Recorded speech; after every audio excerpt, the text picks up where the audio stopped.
मौर्य साम्राज्य इतिहास में एक ऐसा राज्य था जिसकी सीमा भारत के कुछ हिस्सों को छोड़कर पूरे भारत में फैली थी। साथ ही इस साम्राज्य के राजा सम्राट अशोक को कौन नहीं जानता, जो भारतवर्ष के इतिहास में महान राजाओं में से एक थे। 261 ईसा पूर्व में हुए एक युद्ध ने उनका पूरा जीवन ही बदल दिया, जिसे लोग कलिंग युद्ध के नाम से जानते हैं। आज के इस वीडियो में हम यही जानकारी देने वाले हैं कि ये युद्ध होने के पीछे का कारण क्या था। क्या ये युद्ध करना और इतने जानों को मारना सही था? सभी सवालों के जवाब जानेंगे आज के इस वीडियो में। तो चलिए बिना समय गंवाए इस वीडियो को शुरू करते हैं। दोस्तों, इतिहास के पन्नों में दर्ज दिल को दहला देने वाले इस नरसंहार युद्ध में एक तरफ था कलिंग राज्य, जो किसी भी हाल में झुकने को तैयार नहीं था, और दूसरी तरफ थे मौर्य साम्राज्य के इतिहास में सबसे ताकतवर योद्धा चक्रवर्ती सम्राट अशोक, जो हार मानने को तैयार नहीं थे। इतिहास का यह सबसे घातक और भयानक युद्ध क्यों और किस वजह से हुआ, इसके बारे में हम कुछ देर में बात करेंगे। फिलहाल के लिए सम्राट अशोक और उनके साम्राज्य के बारे में समझ लेते हैं।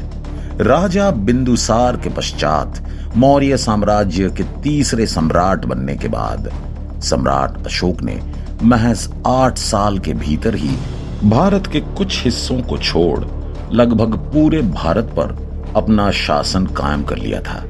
ऐसा कोई राज्य और उसका राजा नहीं बचा था जो उनके सामने आने की जुर्रत करता। अब मौर्य साम्राज्य एक स्थापित राज्य बन चुका था जो काफी फूल फल रहा था, लेकिन भारत में एक ऐसा राज्य अभी भी था जो एक छोटा राज्य होने के बावजूद मौर्य साम्राज्य का हिस्सा नहीं था और ना ही बनना चाहता था। एक तरह से कहें तो ये राज्य मगध का दुश्मन था, जो झुकने को तैयार नहीं था, क्योंकि उसे एक इंडिपेंडेंट राज्य के रूप में ही रहना था। जी हां, और उस राज्य का नाम था कलिंग राज्य, जो मगध के दक्षिण में स्थित एक छोटा सा राज्य था। सम्राट अशोक अब इस राज्य को भी मौर्य साम्राज्य के भीतर शामिल करना चाहते थे, फिर चाहे वो बातचीत करके हो या फिर युद्ध करके। लेकिन कलिंग राज्य भी झुकने वाले राज्यों में से नहीं था। उसे युद्ध करना मंजूर था, लेकिन सरेंडर करना नहीं। हाथी गुम्फा के इतिहास के अनुसार सम्राट अशोक से पहले नंदों के शासनकाल में कलिंग मगध का ही हिस्सा हुआ करता था, और वहीं पर उसके बारे में कई इतिहासकारों का यह मानना था कि नंदों के पतन के बाद चंद्रगुप्त मौर्य या बिंदुसार के शासनकाल में कलिंग एक बार फिर से इंडिपेंडेंट हो गया था, और तब से लेकर सम्राट अशोक के राजा बनने के 8 साल तक कलिंग यूं ही एक इंडिपेंडेंट राज्य बनकर रहा। इसलिए व्यक्तिगत रूप से सम्राट अशोक के लिए कलिंग राज्य को वापस मगध में शामिल करना और भी जरूरी हो गया था। दोस्तों, अब यहाँ पर आपके मन में ये सवाल जरूर उठ सकता है कि अगर कलिंग राज्य एक स्वतंत्र राज्य के रूप में रहना ही चाहता था, तो उसे वैसे ही रहने देना चाहिए था। उससे युद्ध करके इतने सारे लोगों का खून बहाकर क्या फायदा हुआ? तो आपको यहाँ पर बता दें कि कलिंग राज्य पर विजय हासिल करने के पीछे सम्राट अशोक का सिर्फ व्यक्तिगत कारण नहीं था। इसके पीछे और भी कई कारण थे जो आगे हम आपको बताएंगे। वैसे ये हम सब जानते हैं कि भारत के इतिहास में सम्राट अशोक जैसा राजा नहीं हुआ, और जब राजा बनने की बात आई तो उन्हें इसके लिए काफी चुनौतियों का सामना करना पड़ा, क्योंकि कुछ सोर्सेस के अनुसार योग्यता होने के बावजूद भी उन्हें राजा नहीं बनाया जा रहा था, जिसके लिए उन्होंने कुछ लड़ाइयां भी लड़ी।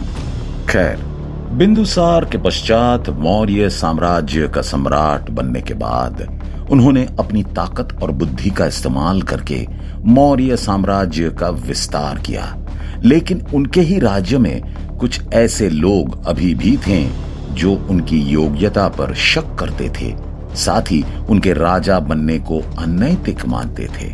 इसलिए कलिंग का दमन करके अशोक ये साबित कर सकते थे कि वह भी मौर्य साम्राज्य के विस्तार को बढ़ाना चाहते हैं, और ऐसा कर अशोक अपनी प्रजा को यह विश्वास दिलाना चाहते थे कि वह अपने लीडरशिप में भी मौर्य साम्राज्य का यश बढ़ाने में सक्षम है।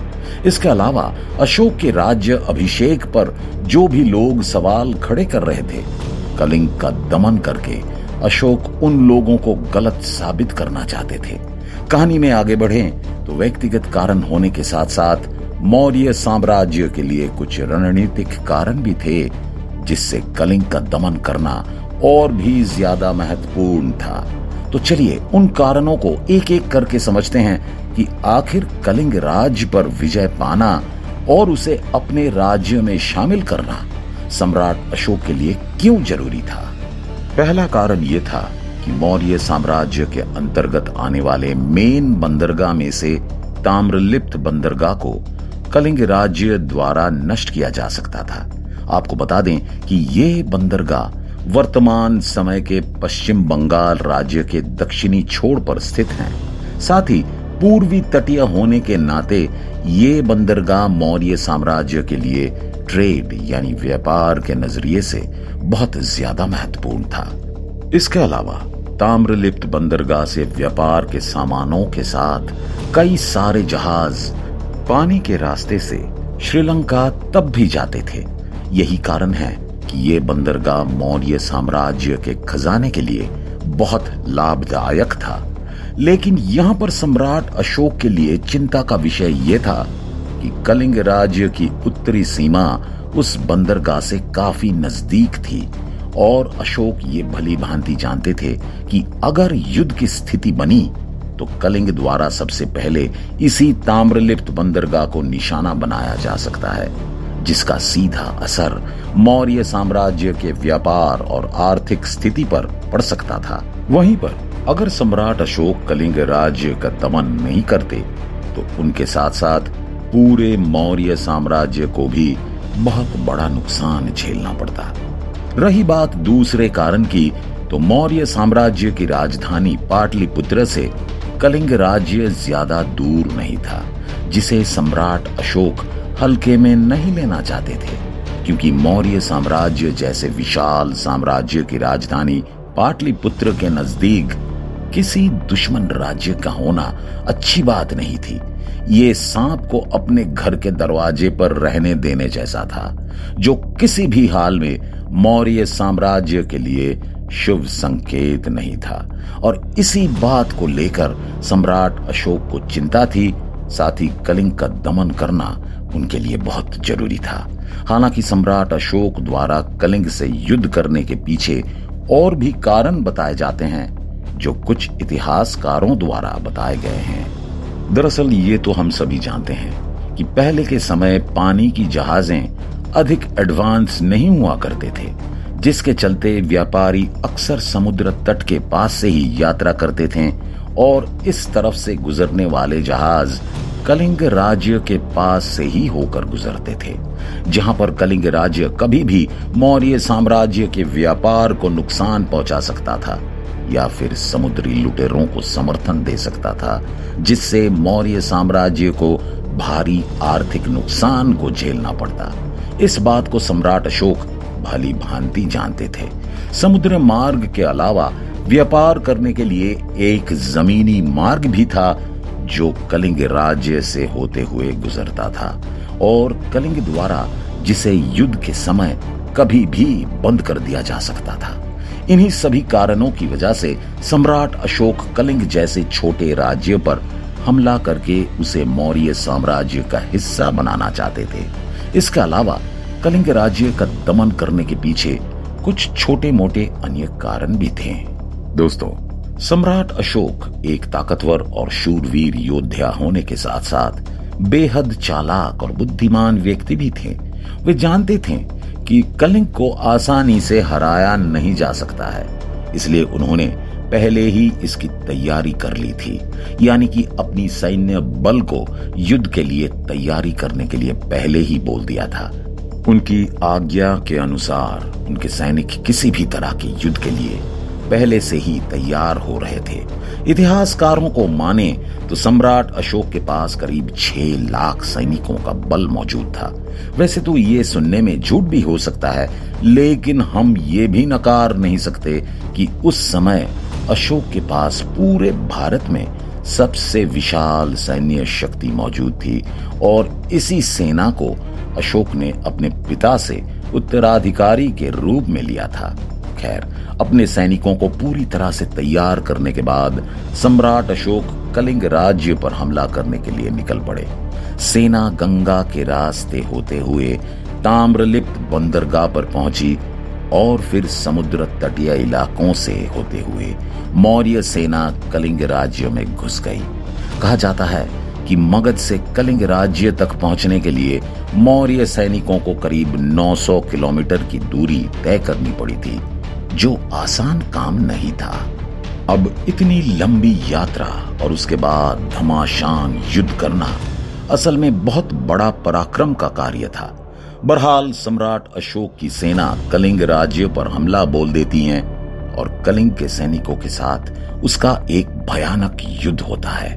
दोस्तों, सम्राट अशोक के 13वें शिलालेख के अनुसार दिल को दहला देने वाले इस भयानक युद्ध में करीब 1 लाख लोगों की जानें गई, जबकि 1.5 लाख लोग जख्मी हुए।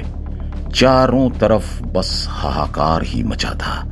इस भयानक मंजर को देखकर सम्राट अशोक अंदर तक हिल गए। उनके कानों में रोते बिलखते हुए लोगों की चीखें सुनाई देने लगीं।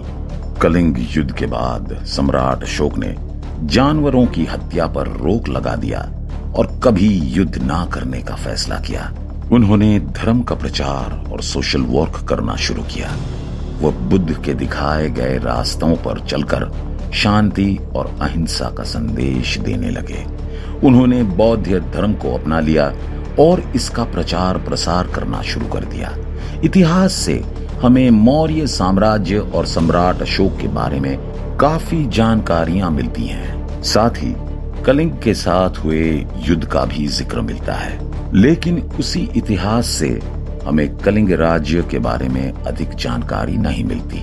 यहाँ तक कि इतने बड़े युद्ध में कलिंग की तरफ से नेतृत्व कौन कर रहा था, उसकी भी जानकारी या उल्लेख कहीं पर भी नहीं मिलता है। लेकिन कुछ जानकारों और तथ्यों के मुताबिक ये माना जाता है कि इस भयंकर युद्ध को भुवनेश्वर के पश्चिम तट पर लड़ा गया था। वैसे आपके हिसाब से ये युद्ध सही था या फिर नहीं, कमेंट करके जरूर बताएं। उम्मीद करते हैं कि ये वीडियो आपको पसंद आई होगी। अगर वीडियो अच्छी लगी हो तो इसे लाइक और शेयर जरूर करें और इसी तरह की इंफॉर्मेटिव वीडियो देखने के लिए हमारे इस चैनल को सब्सक्राइब भी करें। फिलहाल के लिए इस वीडियो में बस इतना ही। मिलते हैं किसी अन्य इंफॉर्मेटिव वीडियो के साथ। धन्यवाद।